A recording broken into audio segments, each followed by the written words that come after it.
Bonjour. Dans la vidéo précédente, on a vu comment identifier un enregistrement dans une table. Dans cette vidéo, on va voir comment identifier un enregistrement dans une autre table lorsqu'il existe une relation entre deux ou plusieurs tables. La contrainte utilisée pour identifier un enregistrement dans une autre table, c'est la contrainte foreign key, ou bien une clé étrangère. Alors une clé étrangère, ça permet de relier deux ou plusieurs tables.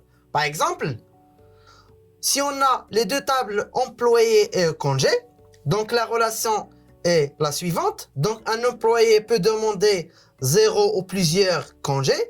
Par contre, un congé associé à un seul employé. Alors on a besoin d'une information dans la table congé pour faire référence à un employé. Par exemple, si on veut savoir un congé appartient à quel employé, donc on a besoin d'une information dans la table congé pour référencer un employé. Donc l'information qu'on va mettre dans la table congé, c'est la clé étrangère. Donc ici, la table employé est appelée la table parent. Par contre, la table congé est appelée table enfant. Donc une clé étrangère, c'est une colonne ou bien plusieurs colonnes dont les valeurs correspondent à une clé primaire.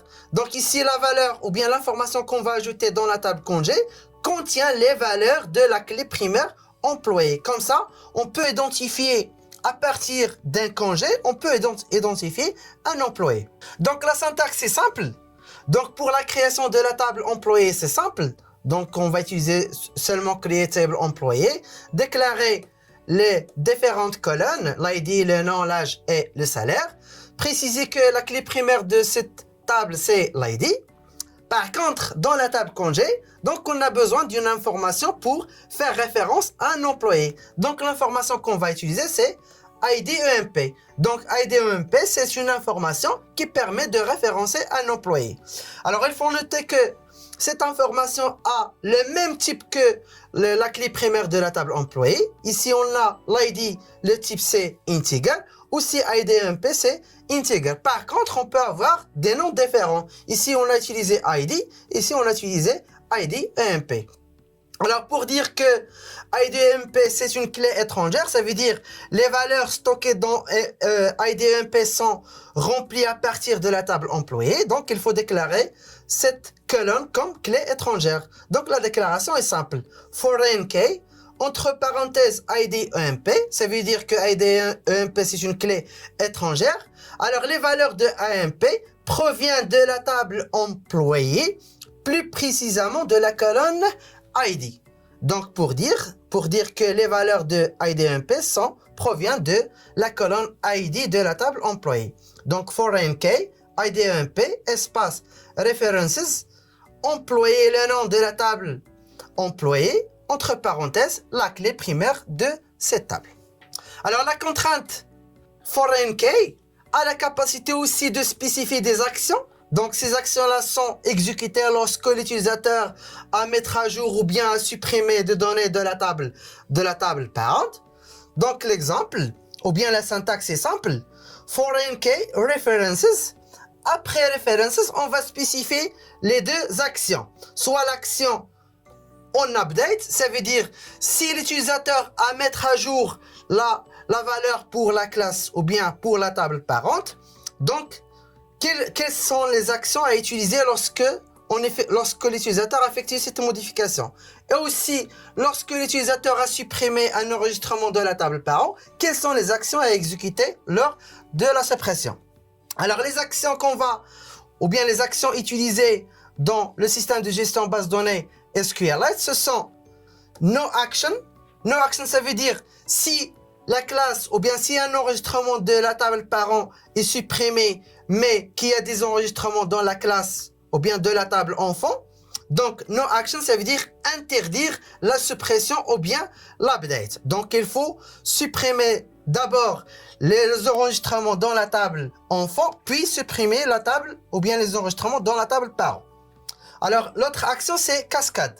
Alors, cascade est utilisée pour supprimer de manière descendante les enregistrements de la table ou bien des tables enfants. Donc, par exemple, si on supprime un élément de la table parent, les éléments des tables enfants sont supprimés de manière automatique.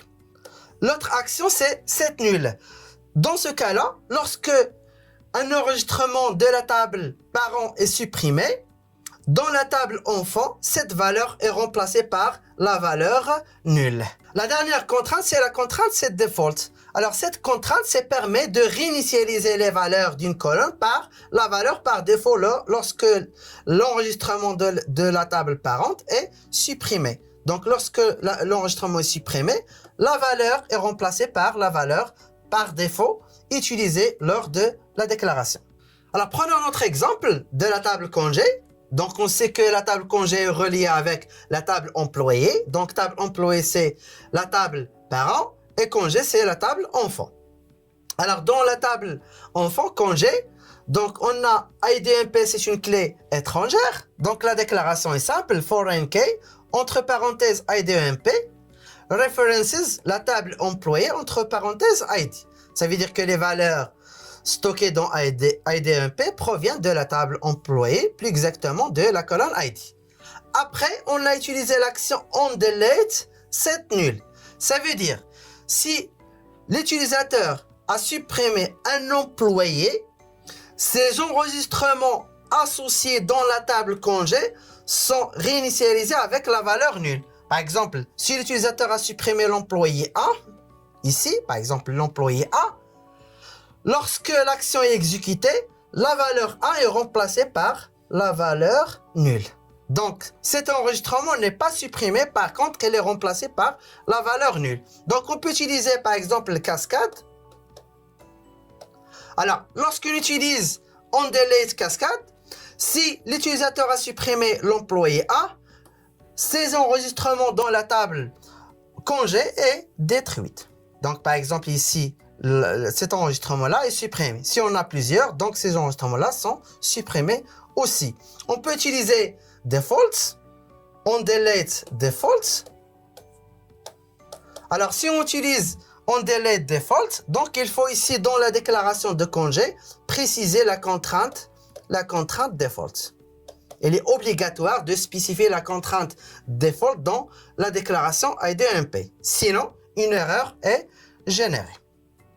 Alors, les mêmes actions peuvent être utilisées en utilisant onUpdate. Donc, on peut utiliser onUpdate set nul. Ça veut dire si l'utilisateur a à mettre à jour des informations d'un employé. Donc, la valeur associée dans la table congé est mettre à jour par la valeur nulle. Et ainsi de suite.